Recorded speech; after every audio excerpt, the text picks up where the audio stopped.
Hello everyone. तो आज हम लोग देखेंगे सम ऑफ अरिथमेटिक प्रोग्रेशंस क्या होता है। ठीक है? तो यहाँ पे हम लिख रहे हैं सम ऑफ अरिथमेटिक प्रोग्रेशन। इसका एक बेसिक सा फॉर्मूला होता है जो हम लोग को याद करके रखना है। क्या? n/2 bracket 2a plus n-1 into D. हर एक टर्म का हम लोग देख लेते हैं ये क्या सिग्निफिकेंस हो रहा है। यहाँ पे n क्या हुआ? Number of terms. n is the number of terms. a first term. D यहाँ पे क्या हुआ? Common common difference. फिर बेसिक सा फॉर्मूला होता है कि सम ऑफ द अरिथमेटिक प्रोग्रेशन अगर हमको निकालना है तो इसका जो सम होगा वो क्या होगा? तो n/2 bracket 2a plus n-1 into day. ठीक है ना? डेरिवेशन का जरूरत है, सिर्फ और सिर्फ ये फॉर्मूला को दिमाग में बैठा कर रखना है कि एस एन का फॉर्मूला क्या होगा। अब इसको अगर हम लोग थोड़ा सा एक्सपेंशन करें तो क्या ये सेम चीज को हम लोग इस तरह से लिख सकते हैं कि n/2 ब्रैकेट, यहाँ पे अगर 2a है तो क्या हम इस 2a को a प्लस ए प्लस यहाँ पे क्या लिखेंगे n-1 into common difference day. ठीक है? जैसे इस चीज को देखें तो यहाँ पे क्या होगा? n/2 ब्रैकेट ये ए को ए ही रहने देते हैं और यहाँ पे जो सारा चीज है ए प्लस n-1 इंटू डे, ये क्या चीज के लिए है? तो ये लास्ट टर्म के लिए होता है, nth टर्म के लिए होता है। ठीक है? जिस प्रोग्रेशंस में लास्ट टर्म रहता है उसमें हम लोग क्या फॉर्मूला लगाते हैं? a plus n-1 into D. तो क्या ये a plus n-1 into D की जगह पे हम लोग सिर्फ और सिर्फ लास्ट टर्म से ऐसे लिख सकते हैं या नहीं लिख सकते? तो एक और फॉर्मूला यहाँ से निकल कर आया क्या कि एसन का जो फॉर्मूला होगा वो क्या होगा? n/2 bracket a first term plus last term. ठीक है? Where here l is the last term and a is the first term. तो ये दो बेसिक सा फॉर्मूला होता है जो कि स्टूडेंट को एक इसको पता रहना चाहिए। ठीक है? तो एसन का फॉर्मूला ये हो गया। अब अगर हम लोग थोड़ा सा इस चीज को देखें तो क्या हम लोग जानते हैं कि कोई भी सीरीज हो उसका जो सम होता है वो बेसिकली क्या होता है? एवरेज। वो क्या होता है? Average of A number into number of terms. उसमें जो टर्म्स है वो कितना है? Number of terms. ठीक है? तो तीन फॉर्मूला हम लोग देख रहे हैं। पहला formula n/2 bracket 2a plus n-1 into D. फिर क्या आया? n/2 bracket a plus last terms. और तीसरा में क्या आ रहा है कि जो सम है वो सम क्या होता है? Average into number of terms. ये तीन फॉर्मूला को आराम से देखना है और इस चीज को आराम से समझना है। ठीक है? आगे बढ़ते हैं और इस चीज को थोड़ा सा और अच्छा तरीका से देखते हैं। ठीक है? डायरेक्ट अभी हम लोग बात कर रहे हैं, फॉर्मूला तो हो गया। ठीक है? अब हम लोग बात करेंगे इस चीज को थोड़ा सा अच्छा से विजुलाइज करने के लिए। फॉर एग्जाम्पल अगर हम यहाँ पे लिखें कि एक टर्म है मेरा अरिथमेटिक 1 1 3 5 7 9। ठीक है? इतना भी ले रहे हैं। ठीक है? 1 3 5 7 एंड 9। अगर हम इस चीज को देखेंगे तो ये पूरा जो सीरीज लिखा गया है this series is in arithmetic progressions. ठीक है? पहले वाले वीडियो में देख लो अरिथमेटिक प्रोग्रेशन से कैसे हुआ। तो कॉमन डिफरेंस यहाँ जो भी आ रहा है दैट इज इक्वल टू 2, वो सब में क्या आ रहा है? सेम आ रहा है। तो ये कौन सा सीरीज हो गया? Arithmetic progression. अब अगर हम यहाँ पे बात करें कि यहाँ पे हमको सम निकालना है, एस एन निकालना है, तो यहाँ पे सम क्या होगा? तो basic formula n/2, n number of terms कितना है? 1 2 3 4 5। तो यहाँ पे क्या होगा? n/2 मतलब 5/2 ब्रैकेट 2 इंटू फर्स्ट टर्म क्या है? 1 प्लस नंबर ऑफ टर्म्स कितना हुआ यहाँ पे? तो यहाँ पे n जो है वो कितना है? 5 टर्म्स का है। नंबर ऑफ टर्म्स कितना है? 5 है। तो 2 इंटू 1 प्लस n-1 मतलब कितना हो जाएगा? 5-1 इंटू कॉमन डिफरेंस। और कॉमन डिफरेंस कितना आ रहा है? तो अगर हम फिर से दो टर्म को पकड़ेंगे यहाँ पे तो कॉमन डिफरेंस कितना होगा? तो 3-1 that is basically equal to 2। ठीक है? बेसिक सा फॉर्मूला है। यहाँ पे जो आएगा वो कितना आएगा? तो 5/2 ब्रैकेट 2 इंटू 1 2 प्लस 5-1 4 4 2 8। और यहाँ पे हम लोग देख रहे हैं तो 8 प्लस 2 कितना हो जाएगा? 10 10/2 5 एंड 5 5 25। तो ये 1 3 5 7 9 का जो सम आएगा वो कितना सम आने वाला है? 25। नेक्स्ट अगर हम लोग जो फॉर्मूला पढ़ते हैं वो क्या पढ़ते हैं कि एक और फॉर्मूला होता है एसएन का। वो क्या हुआ? तो Sn is equal to n/2 bracket a plus l, where a is the first term, l is the last term. ठीक है? अब हम लोग यहाँ पे देखेंगे तो n कितना हुआ? 5 हुआ। तो यहाँ पे लिख सकते हैं 5/2 ब्रैकेट फर्स्ट टर्म कितना है? 1 है और लास्ट टर्म कितना है? 9 है। यहाँ से भी जो निकल कर आएगा वो कितना निकल कर आएगा? 25। ठीक है? ये तो हो गया ऐसा देखने के लिए। अब हम लोग एक और चीज पढ़े थे क्या कि जो सम होता है वो सम क्या होता है? Average of A number into number of the terms. ठीक है? तो अब हम लोग मेनली जो देखेंगे वो क्या देखेंगे कि average of the arithmetic progressions निकाला कैसे जाता है। ठीक है? मेनली आते हैं हम लोग एवरेज पे।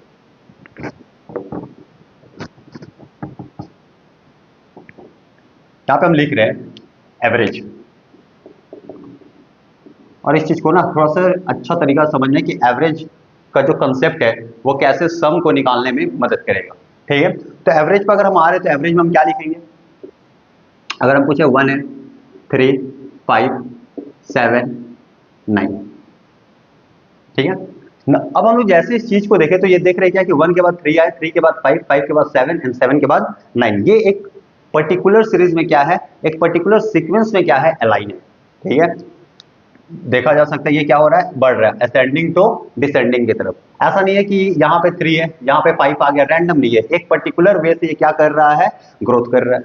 ठीक है, और इस केस में जब हम लोग का एवरेज निकालना रहता है तो what will be the average, तो यहाँ पे आराम से देखना चीज को, तो यहाँ पे जो नंबर ऑफ टर्म्स है वो नंबर ऑफ टर्म्स कितना है, 5 है, and 5 is what, 5 is odd number. ठीक है, तो एवरेज क्या हुआ, कोई भी इंसान बोलता है एवरेज क्या हुआ, तो एवरेज क्या होता है, मिडिल टर्म, हाँ ना, एवरेज इज बेसिकली क्या कि बीच का समानता। ठीक है, तो यहाँ पे अगर हम देखेंगे कि तो मिडिल टर्म कौन सा हुआ, तो यहाँ पे अगर 2 इधर चल जा रहा है और 2 इधर चला जाएगा तो बच कौन रहा है भाई, 5 बच रहा है, and this 5 is the average of this series. यहाँ पे जो ये 5 बच रहा है वो 5 तुम्हारा क्या हो जाएगा, average of this arithmetic progression. ठीक है, अगर हम लोग बात करेंगे यहाँ पे कि अगर ये इवन रहता 1 3, सेम सीरीज लिख रहे हैं 3 5 7 9 एंड 11। अब इस केस में हमको यहाँ पे देखेंगे तो नंबर ऑफ टर्म्स जो आ रहे हैं वो कितना आ रहा है, 6 आ रहा है, एंड 6 इज बेसिकली क्या, इवन नंबर। 6 क्या है यहाँ पे, इवन नंबर। अब इस केस में अगर हमको एवरेज निकालना है तो हम क्या बोले थे पहले भी कि ये जो सीरीज अलाइन हुआ है एक पर्टिकुलर वे से क्या कर रहा है, ग्रोथ कर रहा है, तो इसका जो मिडिल टर्म होगा, इसका जो मिडिल टर्म होगा that will be the average. अब यहाँ पे मिडिल टर्म निकालना कैसे होगा भाई, तो अगर हम इधर से 3 ले ले, इधर से 3 ले ले तो कुछ बचेगा ही नहीं, है ना। तो बेसिकली अगर हम देखेंगे तो इमेजिनेशन में एक एवरेज आएगा जो कि क्या है, 5 और 7 में एक बीच का नंबर रहेगा, and that will be the average of this arithmetic progression. ठीक है, तो कभी भी अगर यहाँ पे n जो है इवन आ रहा है then we will get 2 terms, यहाँ से 2 इधर चला गया और यहाँ से 2 ये क्या होगा, ऐसे चला जाएगा। अब बैलेंस कौन कर रहा है, 5 और 7, तो basically we have to find the average of 5 and 7 in order to get ये वाला एवरेज। ठीक है, तो यहाँ पे जो एवरेज निकल कर आएगा वो क्या आएगा, तो 5 प्लस 7 डिवाइडेड बाय 2, और ये कितना निकल कर आ रहा है, 6। तो ये सीरीज का जो एवरेज निकल कर आएगा वो कितना निकल कर आएगा, 6। ठीक है, अभी समझ में आएगा हम लोग एवरेज जो है ना इतना डीप से क्यों देख रहे हैं, इतना बारीकी से क्यों समझ रहे हैं। ठीक है, तो यहाँ पे अगर नंबर ऑफ टर्म्स क्या है, ऑड है, इफ n जो है वो क्या है, ऑड है, अगर n ऑड हो रहा है तो हम लोग क्या लिख सकते हैं यहाँ पे कि जो मेरा एवरेज होगा दैट विल बी क्या, तो n plus 1 divided by 2, n plus 1 divided by 2, और ये क्या रहेगा, this much term, n plus 1 divided by 2 term. ठीक है, तो यहाँ पे n क्या है, 5 है, तो 5 प्लस 1 6, 6 का आधा कितना होगा, 3, तो third term will be the average. Third term कितना है, तो फर्स्ट सेकंड थर्ड, और क्या निकल कर आया, 5, तो यहाँ पे एवरेज कितना निकल जाएगा, 5। ठीक है, अब अगर हम लोग देखेंगे कि व्हेन n इज इवन, जब अगर n इवन है और एक अरिथमेटिक प्रोग्रेशन क्या हुआ, ऐसे डिजाइन हुआ है, तो यहाँ पे जो एवरेज निकल कर आएगा, यहाँ पे जो एवरेज रहेगा वो क्या रहेगा, तो कौन सा टर्म रहेगा, तो n/2 term, n/2 term plus क्या, तो n/2 प्लस 1 टर्म। ठीक है, और ये दोनों टर्म का क्या निकल कर आना है, ये दोनों टर्म का हमको क्या निकालना है, एवरेज। ठीक है, इतना भी नहीं जानना है, बस ये चीज को समझ जाना अच्छा। ठीक है, तो यहाँ पे क्या होगा, नंबर ऑफ टर्म्स कितना है, n कितना है, 6 है, 6/2 3, तो यहाँ पे कौन सा टर्म का डिमांड कर रहा है, तो यहाँ पे थर्ड टर्म का डिमांड कर रहा है, प्लस n/2 3, 3 प्लस 1 कितना हो जाएगा, तो ये कौन सा टर्म डिमांड कर रहा है, फोर्थ टर्म, और ये दोनों का हमको क्या चाहिए, एवरेज चाहिए। तो एक बात, थर्ड टर्म कौन सा है, फर्स्ट सेकंड थर्ड, क्या आया 5, तो यहाँ पे हम 5 लिखे, प्लस फोर्थ टर्म क्या आया 7, तो यहाँ पे क्या लिखे 7 डिवाइडेड बाय 2, और ये कितना आ रहा है, मेरा एवरेज निकल कर आ रहा है, दैट इज 6। ठीक है, तो बेसिक सा बात है जो कि एवरेज में समझना पड़ेगा कि what will be the average of the following arithmetic progression. ठीक है, अब देखना एवरेज और खूबसूरती, यहाँ तक की चीज देख लिए। अब हम सेम चीज को ना एक और तरीका से देखने का कोशिश किया जाए। यहाँ पे अगर हम बात करें कि एक मेरा अरिथमेटिक प्रोग्रेशन आया 3 7 11 15 19, ठीक है, 3 5 3 7 11 15 एंड 19। अब सबको पता चल गया इसका एवरेज क्या होने वाला है, 1 2 3 4 5, 5 टर्म है, मतलब मिडिल टर्म, यहाँ का ये जो बीच का टर्म है that is equal to 11, this is the average. ये क्या हुआ, अरिथमेटिक प्रोग्रेशंस का एवरेज हो गया। लेकिन अब जो हम लोग चीज सीखने वाले वो देखने वाले हैं कि एवरेज सिर्फ और सिर्फ ऐसे नहीं और भी तरीका से देखा जा सकता है। अगर हम तुमसे बोले कि ये तुम्हारा फर्स्ट टर्म है और ये कौन सा टर्म है, लास्ट टर्म, अगर हम लोग फर्स्ट टर्म और लास्ट टर्म का एवरेज निकाल रहे हैं, क्या निकल कर आएगा यहाँ पे, तो यहाँ पे क्या निकल कर आएगा, तो 3 + 19 डिवाइडेड बाय 2 कितना है 19 प्लस 3 22 22 का आधा कितना होगा 11। वाओ ठीक है। तो यहाँ पे क्या लगा कि एवरेज जो हो रहा है एवरेज क्या हो रहा है, तो अगर एक अरिथमेटिक प्रोग्रेशन है तो उसका एवरेज तो मिडिल टर्म हो रहा है और एक क्या हो रहा है, तो अगर हम फर्स्ट टर्म और लास्ट टर्म का एवरेज निकाले वो भी कितना आ रहा है 11 आ रहा है। हो सकता है ऐसे कोइंसिडेंस से आ गया। ठीक है एक और टर्म को उठा रहे हैं, अगर हम लोग यहाँ पे 7 को उठा रहे हैं, ठीक है तो 7 किसको कॉरेस्पॉन्ड कर रहे हैं यहाँ पे, अच्छा कॉरेस्पॉन्ड को देखा जाएगा 7 को अगर यहाँ पे हम पिक करें तो यहाँ पे किस नंबर को पिक करेंगे, तो 7 कौन सा टर्म हुआ सेकंड टर्म। तो बेसिकली यहाँ पे जो टर्म लिया जाएगा वो क्या, तो सेकंड लास्ट, तो सेकंड लास्ट कौन सा आया 15। तो यहाँ पे जो एवरेज निकल कर आ रहा है फिर क्या निकल कर आएगा, तो 7 प्लस 15 डिवाइडेड बाय 2 और ये भी कितना आएगा, ये भी कितना आएगा 11, ये भी कितना आने वाला है 11। तो यहाँ पे हम लोग एक नोट डाल के एक चीज को लिखेंगे क्या, ठीक है average and its corresponding pair लिख सकते हो, टर्म लिख सकते हो एंड इट्स करस्पॉन्डिंग टर्म। ठीक है average and its corresponding pair. अगर हम यहाँ पे देखें पहला वाला का बात करें तो यहाँ पे जो पेयर आया वो कौन सा है, तो T1 है, टर्म कौन सा है T1। इसका जो करस्पॉन्डिंग पेयर आ रहा है वो कौन सा, 3 को किसके साथ हम लोग ले रहे हैं 19 को, मतलब यहाँ पे कौन सा आया, तो T ऑफ 5। ये क्या हुआ करस्पॉन्डिंग पेयर, ये क्या हुआ टर्म। अगर हम पहला टर्म को ले रहे हैं तो पहला टर्म किसको करस्पॉन्ड कर रहा है T5 को। सेम यहाँ पे अगर हम T2 को ले रहे हैं तो T2 किसको करस्पॉन्ड कर रहा है, कौन सा टर्म को करस्पॉन्ड कर रहा था T4, किसको करस्पॉन्ड कर रहा है T4। ठीक है तो यहाँ पे एक चीज निकल कर आया क्या, कि अगर यहाँ पे नंबर ऑफ टर्म्स को देखा जाए तो नंबर ऑफ टर्म्स कितना है 1 2 3 4 और 5, तो यहाँ पे n कितना है 5 है, n कितना है 5 है और करस्पॉन्डिंग पेयर और ये टर्म को जब हम लोग ऐड कर रहे हैं तो यहाँ पे कितना निकल कर आ रहा है, तो 5 प्लस 1 कितना आया 6 आया। यहाँ पे देखें तो 2 है और ये क्या है 4 है, तो 2 प्लस 4 कितना आएगा, तो यहाँ से भी 2 प्लस 4 कितना आ रहा है 6 आ रहा है। तो नोट डाल में हम लोग लिख सकते हैं क्या, कि ये जो average and its corresponding pair रहेगा, ठीक है यहाँ पे जो टर्म्स है और इसका जो करस्पॉन्डिंग पेयर रहेगा that will be always greater, कितना ग्रेटर रहेगा, तो जो भी तुम लोग टर्म ले रहे हो उससे हमेशा 1 क्या रहेगा ग्रेटर रहेगा। ठीक है तो यहाँ पे हम नोट करके लिख रहे हैं एक चीज बहुत इंपॉर्टेंट बात है ये, ठीक है कि term and its corresponding pair and its corresponding pair term, ठीक है sum will be and its corresponding pair का sum will be 1 greater than the number of terms in a series। एक हमेशा क्या रहेगा ज्यादा रहेगा comparing to number of terms in a series. ठीक है तो ये हम लोग एक और तरीका रहता है एवरेज निकालने के लिए। अगर हम लोग का टर्म पता है और उसका करस्पॉन्डिंग पेयर पता है तो वो दोनों का average will give you the average of the arithmetic progression. बहुत इंपॉर्टेंट बात है और यही बात से हम लोग क्वेश्चंस को देखेंगे कि how the sum of an arithmetic progressions can be calculated। ठीक है आगे बढ़ते हैं और इस चीज को और क्वेश्चंस के थ्रू देखने का कोशिश करते हैं। तो यहाँ पे जो बेसिकली मोस्ट इंपॉर्टेंट बात है वो क्या है कि टर्म्स देखना है और क्या फाइंड करना है यहाँ पे करस्पॉन्डिंग पेयर। जैसे टर्म्स और करस्पॉन्डिंग पेयर मिल गया हम लोग का आधा काम ही खत्म हो जाएगा। ठीक है फिर क्या करना है, जैसे अगर इस सीरीज के एवरेज पता चल गया हम लोग को सम निकालना है तो एवरेज पता, यहाँ पे एवरेज कितना निकल कर आ रहा है, अगर हम यहाँ पे देखें तो एवरेज कितना आया 11 और यहाँ पे नंबर ऑफ टर्म्स कितना है, तो 1 2 3 4 5, तो यहाँ पे क्या चीज से मल्टीप्लाई हो जाएगा। तो अगर यहाँ पे हमको सम निकालना है तो सम क्या होगा, तो एवरेज कितना था 11 और यहाँ पे नंबर ऑफ टर्म्स कितना है 5, then sum is going to be 11 5 जा 55। ठीक है तो n/2 bracket 2a plus n minus 1 into d लगा लो। ठीक है Sn is equal to n/2 bracket first term plus last term निकाल लो, या हम लोग डायरेक्ट उस अरिथमेटिक प्रोग्रेशन का एवरेज निकालेंगे एंड नंबर ऑफ टर्म से क्या कर देंगे मल्टीप्लाई। बहुत इंपॉर्टेंट बात एकदम धीरे धीरे चल रही है क्योंकि सम ऑफ द अरिथमेटिक प्रोग्रेशन और एवरेज के बिना है ना एकदम अजीब सा लगता है। तो एवरेज जो है यहाँ पे समझना बहुत इंपॉर्टेंट है। ठीक है क्वेश्चंस के थ्रू देखते हैं ताकि और इस चीज को समझ में। ठीक है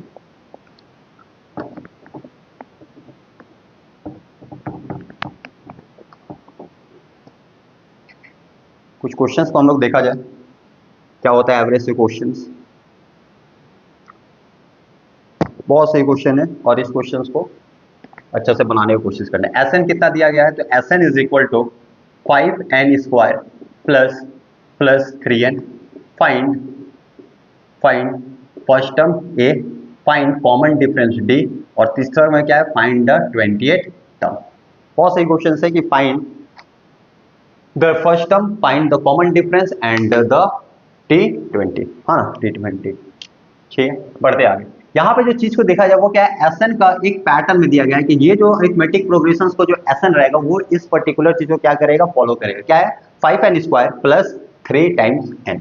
ठीक है, तो अगर हम बात करें यहाँ पे n का वैल्यू अगर हम 1 पुट कर रहे हैं, है ना, स्टार्टिंग में n का वैल्यू कितना पुट किए, 1। तो अगर हम सम ऑफ 1 का बात करेंगे तो यहाँ S1 कितना निकल कर आने वाला है, तो 5 इंटू 1 का स्क्वायर प्लस 3 इंटू 1, और ये कितना निकल कर आया, तो 5 प्लस 3 कितना हो गया, 8 हो गया। ठीक है, तो हम थोड़ा सा नंबर लाइन प्लॉट कर रहे हैं क्योंकि इस चीज को समझेंगे नंबर लाइन को जानना बहुत जरूरी है। ठीक है, ऐसा कुछ टर्म आया और ये जो सम निकल रहा है वो कौन सा टर्म का निकल रहा है, सिर्फ और सिर्फ पहला टर्म का। तो सम ऑफ पहला टर्म कितना निकल कर आया है, 8। ठीक है, आगे निकालते हैं सम ऑफ सेकेंड टर्म। S2 जैसे करेंगे तो यहाँ पे n का वैल्यू हम लोग कितना पुट कर रहे हैं, n का वैल्यू यहाँ पे क्या पुट हो रहा है, 2, और यहाँ पे n का वैल्यू कितना पुट हो रहा है, 1। जैसे n का वैल्यू 2 पुट होगा तो यहाँ पे क्या आ जाएगा, 2 का स्क्वायर, 2 टू ज़ा 4, 5 4 ज़ा 20, और यहाँ पे कितना आएगा, 20 प्लस 3 टू ज़ा 6, और ये ओवरऑल कितना हो जाएगा, 26। ठीक है, बनने वाला।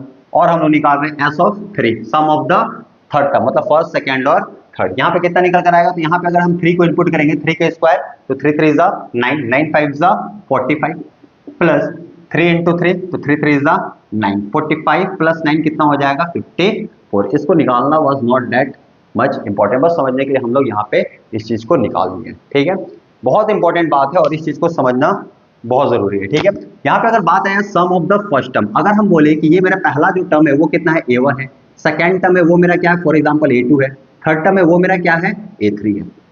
ठीक है, आराम से देखिए, अगर यहाँ पे बात आया सम ऑफ द फर्स्ट टर्म, तो बेसिक सा बात है, sum of the first term क्या रहेगा, A1 ही रहेगा। तो यहाँ पे जो 8 निकल कर आ रहा है वो तुम्हारा क्या निकल कर आया, 8 A1। क्या निकल कर आया यहाँ पे, 8 A1। अब यहाँ पे क्या है, sum of the second term, sum of the second term मतलब क्या हुआ कि फर्स्ट टर्म भी रहेगा और क्या एडेड रहेगा यहाँ पे, सेकेंड टर्म भी।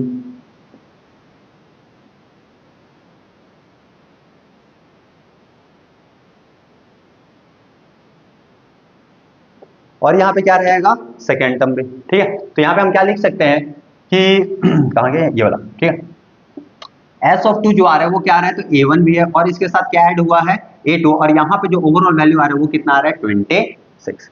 समझ में आई बात, यहाँ पे A1 का वैल्यू 8 आ रहा है और यहाँ पे A1 प्लस A2 कितना आ रहा है, 26। क्या हम लोग यहाँ से A2 का वैल्यू निकाल पाएंगे या नहीं, बिल्कुल निकाल पाएंगे। कितना हो जाएगा, तो यहाँ पे A1 की जगह पे क्या रखोगे, 8, 8 plus A2 is going to be 26, और यहाँ से जो A2 निकल कर आएगा वो कितना आएगा, तो 26 माइनस ऑफ 8।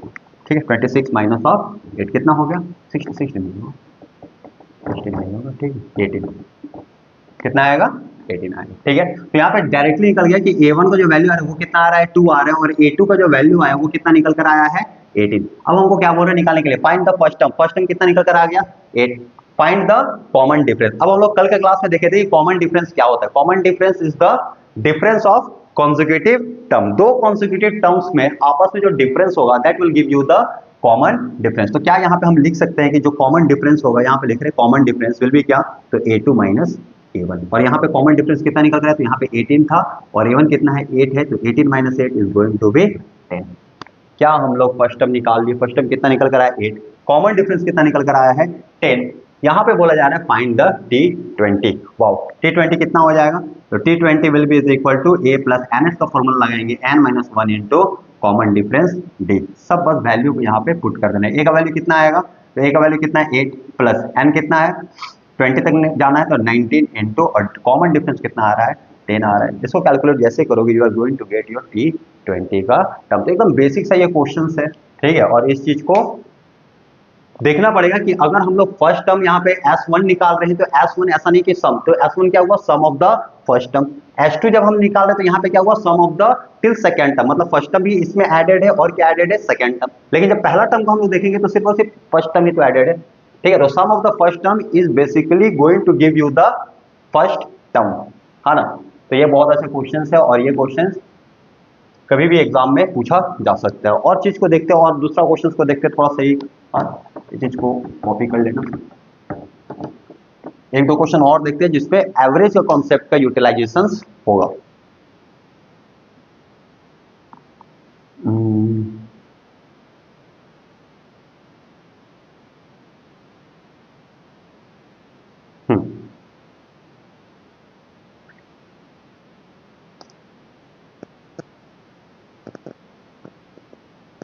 बहुत सही क्वेश्चन है और इस क्वेश्चन को बनाने की कोशिश करना है। क्या बोला है? Find the sum of the arithmetic progression of 17 term.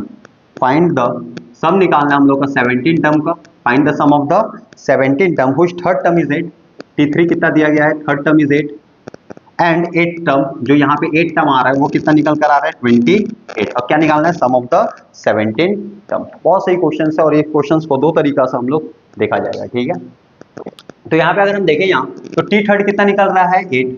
यहाँ पे क्या बोल रहा है? T8 कितना निकल रहा है? 28। कल ही हम लोग देखे थे कि अगर दो टर्म गिवन है then we are easily getting क्या, तो फर्स्ट टर्म भी निकल कर आ जाएगा और क्या निकल कर आ जाएगा यहाँ से?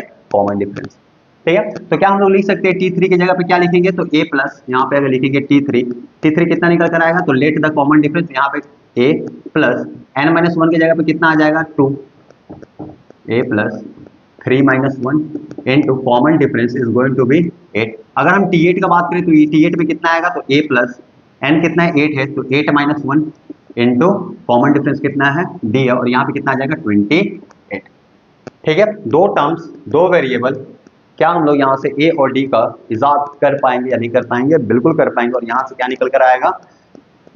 जैसे इस चीज को सॉल्व करेंगे तो a और a कैंसल आउट होने वाला है, 3-1 2d, और यहाँ से 8-1 7d, 2d माइनस 7d कितना निकल कर आएगा? तो minus of 5d। 8 minus of 28, 8-28 कितना हो जाएगा यहाँ पे? -20। 8-28 कितना होगा? -20। क्या हम लोग लिख सकते हैं? कॉमन डिफरेंस जो आएगा वो कितना आएगा? नेगेटिव नेगेटिव कट जाएगा और 5 4 20। तो कॉमन डिफरेंस यहाँ से कितना निकल कर आ रहा है? 4 निकल कर आ रहा है। जैसे कॉमन डिफरेंस 4 आया, क्या हम लोग ए निकाल सकते हैं? बिल्कुल निकाल सकते हैं। दोनों इक्वेशंस में, कोई भी इक्वेशंस में अगर हम लोग डी का वैल्यू वहां पे इनपुट करेंगे, we are going to get the value of A. तो अगर हम T3 की बात करें तो T3 में क्या लिखा गया है? तो a प्लस 2d, और इसका वैल्यू कितना है? 8 है। डी का वैल्यू कितना है? 4। वो यहाँ पे जैसे इनपुट करेंगे कितना आ जाएगा? 8 प्लस 4 2 8 इज इक्वल टू 8, और यहाँ से फर्स्ट टर्म जो निकल कर आ रहा है वो कितना निकल कर आ रहा है? 0। And we are going to find the sum of the 17 term. Sum of the 17 term कितना हो जाएगा? तो फॉर्मूला भी हम लोग जस्ट देखें क्या, तो s ऑफ 17 क्या लिखा जाएगा? तो n/2 bracket 2a plus n-1 into common difference क्या है? d है। यहाँ पे n का वैल्यू कितना है? तो 17/2 ब्रैकेट, a का वैल्यू 0 है, मतलब ये तो खत्म हो जाने वाला है, बचेगा क्या? n की जगह पे 17 -1 इनटू कॉमन डिफरेंस, और कॉमन डिफरेंस कितना है? 4 है। बेसिकली दिस इज क्या, तो 17/2 ब्रैकेट 17 - 1 16 इंटू 4, 16 इंटू 4। क्या ये 2? क्या ये 2? ये 4 को काटने वाले कितने टाइम्स में? 2 टाइम्स। और यहाँ पे कितना निकल कर आ रहा है? तो 17 इंटू 16 टू कितना होता है? 32। 16 टू कितना होगा? 32। बेसिक सा कैलकुलेशन देखना, यहाँ पे जो तुम लोग को इंप्लीमेंट करना है, यहाँ पे क्या है? 32, और यहाँ पे क्या है? 17। क्या हो गया? 17 इस 2 से मल्टीप्लाई होगा तो कितना आएगा? तो 17 टू कितना होता है? 34। यहाँ पे 4 लिखेंगे और यहाँ पे कितना जाएगा? 3। 17 3 51, और 51 प्लस 3 कितना हो जाएगा? तो 54। तो यहाँ पे जो सम निकल कर आएगा वो कितना निकल कर आएगा? 544। कितना निकल कर आएगा? 544। तो ये तो एक तरीका हुआ जिससे हम लोग सम को क्या कर सकते हैं? निकाल सकते हैं। अब हम लोग एक और चीज पढ़े हैं कि अगर ये पूरा टर्म का हमको एवरेज पता चल जाता तो बस क्या करना था? एवरेज खोजना है, और क्या चीज से मल्टीप्लाई कर देना है? 17 से। क्या चीज से मल्टीप्लाई कर देना है? 17 से, and we are going to get the sum of the series, ठीक है। तो अगर हम इस चीज को मिटा रहे हो, यहाँ पे एवरेज निकालने की कोशिश कर रहे हैं, ठीक है, तो ये चीज तो हो गया। अब यहाँ पे हम लोग देख रहे हैं T3 का वैल्यू कितना है? 8 है। T8 का वैल्यू कितना था? 28 था, ठीक है। Find the sum of the 17 term. थोड़ा सा नंबर लाइन को प्लॉटिंग कर लेते हैं। ये तुम्हारा T3 हुआ, और ये क्या सा हुआ? T8। और हमको कौन सा टर्म तक जाना है? तो T ऑफ 17 टर्म तक क्या करना है? सम को निकालना है। एक बात बताओ, अगर हम यहाँ पे पूछे कि ये जो 17 टर्म तक है, ये 17 टर्म का एवरेज क्या होने वाला है, तो बता सकता है? अगर ये 17 टर्म तक जा रहे हैं सम, तो इसका जो एवरेज होगा वो कितना निकल कर आएगा, ठीक है। तो एवरेज यहाँ पे क्या होगा? तो 17 इज ए ऑड नंबर। तो अगर ये ऑड नंबर है, अगर यहाँ पे लिखे कि n is equal to 17 and 17 is a odd number, तो यहाँ पे जो एवरेज का टर्म आएगा वो कौन सा टर्म रहेगा? कौन सा टर्म रहेगा यहाँ पे? तो 17 प्लस 1 डिवाइडेड बाय 2, और ये कौन सा टर्म हुआ? 9th term. ये कौन सा टर्म हुआ? तो 9th टर्म यहाँ पे जो आएगा दैट इज बेसिकली क्या? तो that is the average of this arithmetic progression, जो 1 से लेकर कहाँ तक जा रहे हैं? 17 तक जा रहे हैं। तो अगर हम लोग T9 का पोजीशंस निकाल दिए तो वो क्या निकल जाएगा, तो ये पूरा का जो है वो क्या निकल जाएगा यहाँ पे, एवरेज। क्या निकल कर आ जाएगा, एवरेज। तो हमको बस क्या निकालना है, T9 का वैल्यू। अब हम लोग देखते हैं T3 का वैल्यू कितना है, 8 है। T8 का वैल्यू कितना है, T8 28। कल हम लोग एक चीज को देखे थे कि अगर हम देखें यहाँ पे T3 है और यहाँ पे क्या है, T8 है, तो दोनों का बीच का जो फासला होगा वो कितना टर्म का है, तो यहाँ पे बोलोगे क्या, तो ये 5 टर्म का है ना। और यहां से लेकर यहां तक जो वैल्यू का चेंजेस है वो कितना वैल्यू का डिफरेंस आ रहा है, तो यहाँ पे क्या है, 8 है, यहाँ पे क्या है, 28। तो यहाँ पे डिफरेंस इन वैल्यू जो है वो कितना निकल कर आएगा, तो 28 माइनस 8, और ये कितना हो जाएगा, 20। टर्म में कितना है, 5 टर्म का फासला है, मतलब यहाँ पे जो कॉमन डिफरेंस का गैपिंग आएगा है ना, वो कितना कर रहेगा, तो 5 इंटू डी। क्या हम यहाँ पे लिख सकते हैं कि 5 इंटू डी, ये दोनों का जो फासला, कॉमन डिफरेंस का जो फासला होगा दैट इज इक्वल टू क्या, 20, और यहाँ से कॉमन डिफरेंस जो निकल कर आएगा वो कितना निकल कर आएगा, तो 5 4 20। कितना निकल कर आएगा कॉमन डिफरेंस, मतलब ये जो सीरीज है, ये जो अरिथमेटिक प्रोग्रेशन का सीरीज है, इस सीरीज का जो कॉमन डिफरेंस होने वाला है वो कितना होने वाला है, 4। ठीक है, तो आप देखो आराम से, यहाँ पे T8 का वैल्यू कितना आ रहा है, 28। हम लोगों को पता है कॉमन डिफरेंस कितना है, 8 है। तो अगर ये चीज T8 से अगर हम लोग T9 का जाएंगे तो ये दोनों के बीच में सिर्फ और सिर्फ एक टर्म का फासला है, मतलब सिर्फ अगर 28 में कॉमन डिफरेंस ऐड होगा then we are going to get the T9 term. तो क्या हम यहाँ पे लिख सकते हैं, इधर लिख रहे हैं कि T9 का जो वैल्यू आएगा वो कितना आएगा, तो T8 प्लस कॉमन डिफरेंस कितना है, 4 है, और T8 कितना था, 28, और 28 प्लस 4, और ये कितना हो गया, 30, कितना हो गया, 32। और हम लोग देख रहे हैं कि जो T9 का पोजीशन है वो क्या है, एवरेज है। तो क्या हम लोग यहाँ पे लिख सकते हैं कि सम ऑफ द 17 टर्म जो आएगा वो क्या आएगा, तो एवरेज कितना है, 32, और नंबर ऑफ टर्म्स कितना है, 17। 17 टू द 34, 17 3 द 51, और 51 प्लस 3 कितना हो जाएगा, 54, 5 4 4। And this is the beauty of average. अगर एवरेज को समझने में थोड़ा सा दिक्कत हो रहा है, कोई बात नहीं, आराम से इस चीज को देखो, समझो कि एवरेज हो क्या रहा है। ठीक है, तो ये तो मान लो हो गया। अब अगर हम यहाँ पे तुमसे पूछ दे कि T3 जो है ना, अगर हम यहाँ पे पूछ दे कि T3 जो ये पेयर है, आराम समझना इस चीज को, आप बॉक्स में लिख रहे हैं कि ये मेरा टर्म हुआ। ठीक है, अगर हम पूछे यहाँ पे कि T3 का जो करस्पॉन्डिंग पेयर निकलेगा वो कौन सा निकलेगा, तो T3 यहाँ पे क्या है, 3 है। हम लोग क्या बोल रहे हैं कि टर्म एंड करस्पॉन्डिंग पेयर, दोनों टर्म का जब हम लोग ऐड करेंगे, नंबर को जब हम लोग ऐड करेंगे that will be 1 greater than the number of observations या नंबर ऑफ टर्म्स। मतलब ये दोनों का जो सम आएगा, यहाँ पे फॉर एग्जांपल हम लिख रहे हैं T ऑफ x, तो ये जो दोनों का सम आएगा 3 प्लस x का जो सम आएगा दैट विल बी क्या, तो 1 greater than number of terms, और यहाँ पे नंबर ऑफ टर्म्स क्या था, 17। मतलब क्या हम यहाँ पे लिख सकते हैं कि 3 प्लस x का वैल्यू कितना आएगा, 18, और x का वैल्यू कितना निकल कर आएगा, 15। x का वैल्यू कितना निकल कर आएगा, 15। मतलब अगर T3 को हमको जानना है तो यहाँ पे जो करस्पॉन्डिंग पेयर होगा वो क्या जानना पड़ेगा, T of 15। Now T3 third term और T15 15 टर्म, ये दोनों का जब हम लोग एवरेज निकालेंगे then we are going to get क्या, तो यहाँ से भी जो एवरेज निकल कर आएगा वो कितना निकल कर आएगा, 32। कितना निकल कर आएगा, 32। सेम अगर हम बात करें यहाँ पे T3 दिया गया है, तो T3 का करस्पॉन्डिंग पेयर क्या होगा, तो ये जो 17 है उससे एक क्या होना चाहिए, दोनों का सम ज्यादा। तो यहाँ पे अगर 3 है तो नेक्स्ट टर्म क्या होना चाहिए था, बेसिक सा बात है, अगर यहाँ पे 3 है तो इसका जो करस्पॉन्डिंग पेयर होना चाहिए था वो कितना होना चाहिए था, 15, क्योंकि 15 प्लस 3 कितना बनेगा, 18। 15 plus 3 is going to be 18। तो अगर हम यहाँ पे करस्पॉन्डिंग पेयर का बात करें, अगर हम लिखे यहाँ, अच्छा 15 तो हो ही गया, ठीक है, सॉरी T8 का बात कर रहे हैं। ठीक है, अगर हम यहाँ पे T8 का बात करें तो इसका जो करस्पॉन्डिंग पेयर आएगा वो कितना आएगा, तो यहाँ पे 8 है और हमको क्या जानना है, 18 के पास जाना, तो कितना हो जाएगा यहाँ पे T ऑफ 10। मतलब अगर हम लोग T ऑफ 10 भी निकाल लेते तो T ऑफ 10 और T ऑफ 8 अगर ये दोनों का एवरेज करते तो वो अलग एवरेज कितना निकल कर आता, 32। लेकिन हम लोग साफ साफ यहाँ पे देख रहे थे क्या कि 17 का जो एवरेज होगा टर्म वो कौन सा होगा, 9th टर्म। 8 टर्म हम लोग को प्रोवाइडेड था, ये दोनों टर्म प्रोवाइडेड था, तो यहाँ से क्या निकल कर आ जाएगा, कॉमन डिफरेंस। और T8 में जैसे कॉमन डिफरेंस को ऐड करोगे you are going to get the average of that particular number. तो ठीक है, तो यहाँ तक रहा तुम्हारा सम और ये रहा तुम्हारा एवरेज का कहानी। ठीक है,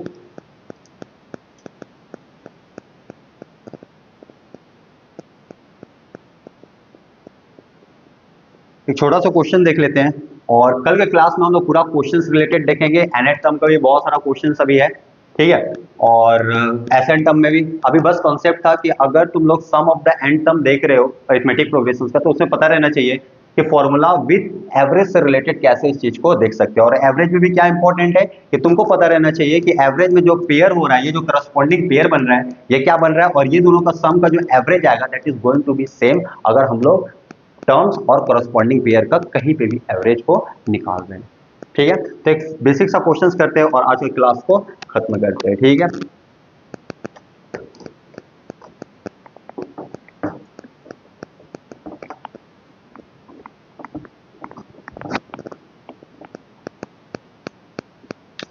sum of all the number, एक ऐसा क्वेश्चन है, बेसिक सा क्वेश्चन है, sum of all the number that is divisible, जो कि डिविजिबल है, किससे डिविजिबल है, बाय 6।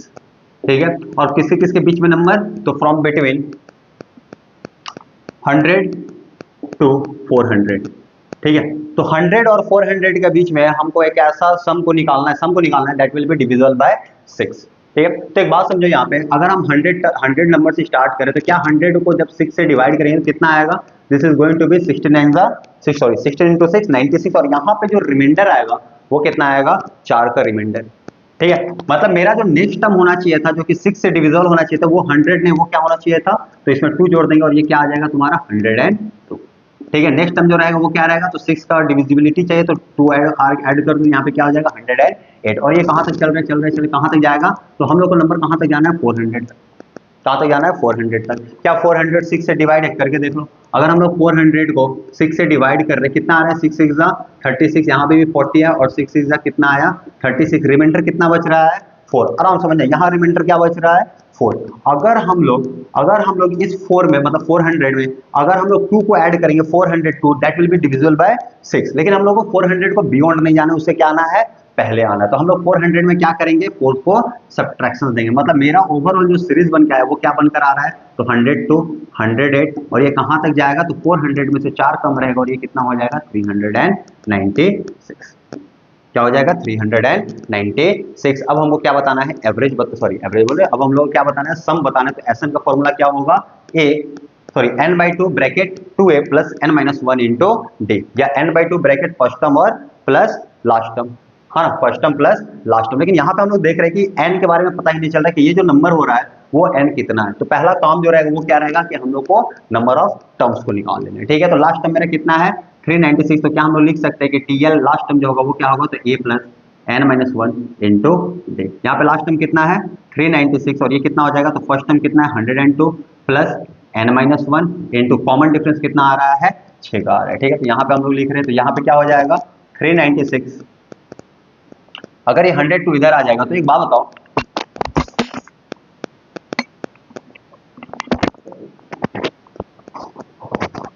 ठीक है, अगर ये 102 इधर आ रहा है, ठीक है, तो 396 में अगर 100 माइनस होगा तो कितना आ जाएगा 296, और उसमें और 2 को माइनस करना, मतलब यहाँ पे कितना आने वाला है 294 is equal to n-1 into 6। अब ये 6 इसको काटे कितना, तो 6 4 24, बचा 4, तो 6 9 54, एंड दिस इज n-1, और यहाँ से n का जो वैल्यू आएगा वो कितना आएगा 50। n का वैल्यू कितना निकल कर आया 50। मतलब ये जो लास्ट टर्म है, ये कौन सा टर्म के बारे में बात हो रहा है, तो यहाँ पे 50वीं टर्म, कौन सा टर्म का बात हो रहा है 50वीं टर्म। अब SN निकालना आराम हो गया। SN का फॉर्मूला क्या होगा, तो n/2 ब्रैकेट, हमको फर्स्ट टर्म भी पता है और लास्ट टर्म भी पता है। फर्स्ट टर्म कितना 102, लास्ट टर्म कितना है 396, और यहाँ पे जो n का वैल्यू आ रहा है वो कितना आ रहा है, तो 50 divided by 2 bracket 102 plus 396। Hope you all can solve, है ना। तो ये रहा आज के क्लास। आज हम लोग बेसिक सा बात जो समझने वाले थे वो क्या था कि average and its corresponding pair. दूसरा क्या कि SN का कुछ फॉर्मूला था जो तुमको याद करके रखना है, ठीक है। और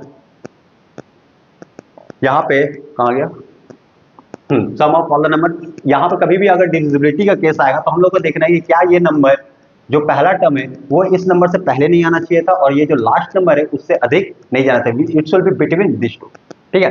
तो आज का क्लास यहीं तक रहा, कल हम लोग फिर और क्वेश्चंस को देखेंगे, ठीक है। टिल देन पढ़ाई करो, थैंक यू।